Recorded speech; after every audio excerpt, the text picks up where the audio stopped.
Musical Insights. Hello and welcome to this edition of Musical Insights on YouTube.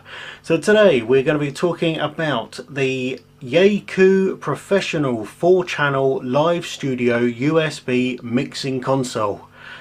Could have chosen a shorter name. Yaekoo is a company that you've probably never heard of. Well, neither have I. Never heard of them. But Yaekoo are a division of a big American corporation called Yaemart. Still not heard of them? Neither have I. So the huge corporation is responsible for making all sorts of items from tools, office equipment, kitchen equipment, sports equipment, music equipment. So all of which manufactured in Asia. So I was expecting a great big box, but ended up a teeny tiny box. So big box, no. Little box, yes. Quite confused when it came in the post, but yeah. But it goes to show that size doesn't matter. So small things, good packages, all that saying. So, but the mixer is 24 centimeters by 20 centimeters, so not too bad for a 4-channel mixer. Say, but the mixer itself quite weighty for its size and has a good, well-built feel to it. So it's quite lift it up. Ooh. Solid metal, it feels solid, proper metal ting to it, and of course good sliders, good controls. They're all good. I like these. They're solid. They're not going to fall off. You're not going to pick them out and they're not going to disappear. So it's all well built, well happy with that. So it gives you the confidence that it's going to be good. If it's well built, you know it's going to be good. So on this one, the microphone inputs are either the XLR or you've got the large jack, so you can insert or line on these. So they are multiple choice, whichever you want to use. It doesn't matter. So the unit also gives you the option for the 48 volt phantom power. So if you want phantom power, press the button. If you don't, turn it off. You only need it really for the condenser microphones. You don't need it for any other type. Each channel has got its own gain control and the standard 3-band equalizer. So you got your high, your mid, your low. It's also got auxiliary and effects as well. So if you've got any extra effects that you want to put through this, you've got a master control over here, and then you've got individual ones for each channel. So that makes it nice that you can have different things on each channel there.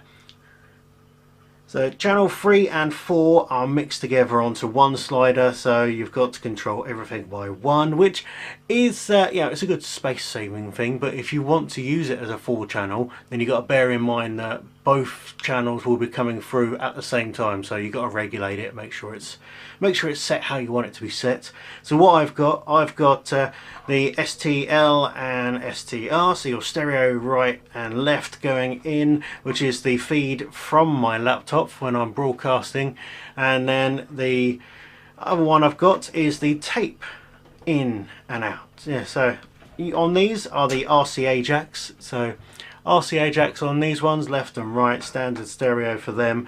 So for that one I've got as an external input, so if I want to play, so if I've got music on my phone that I wanted to play, I can just plug that in with the small jack on the end of that. So that's a really good option.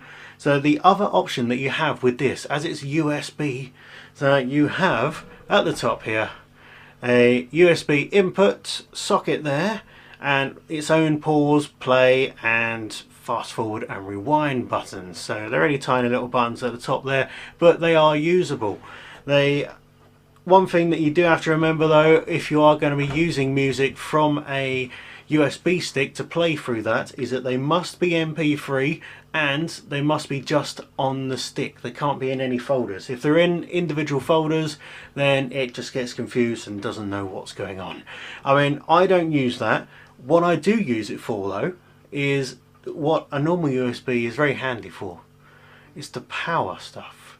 So I actually quite often charge my phone up whilst I'm doing a show by plugging it into the USB socket. It gives you the normal 5 volts and it charges up your phone quite happily.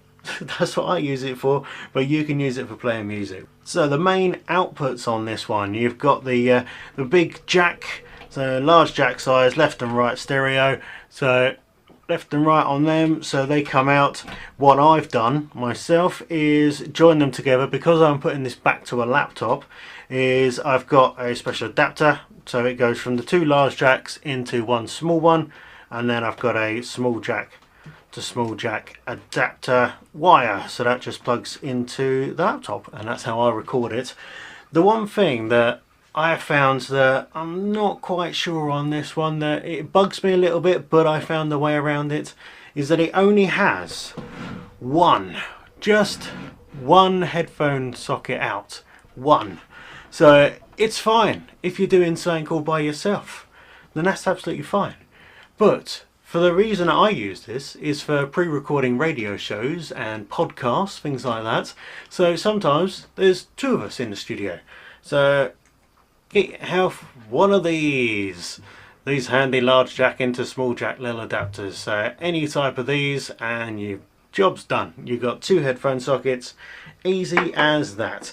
So overall then, it's a really good piece of kit, really great for if you're using it in a small studio environment.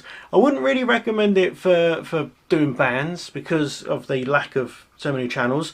There is a 7-channel version of this if you want to go and get that. That will be much more suitable for bands and things like that. I mean, for like an acoustic act, you could have the vocals on one, and you could have the guitar on the other one, and then you've got a spare one as well.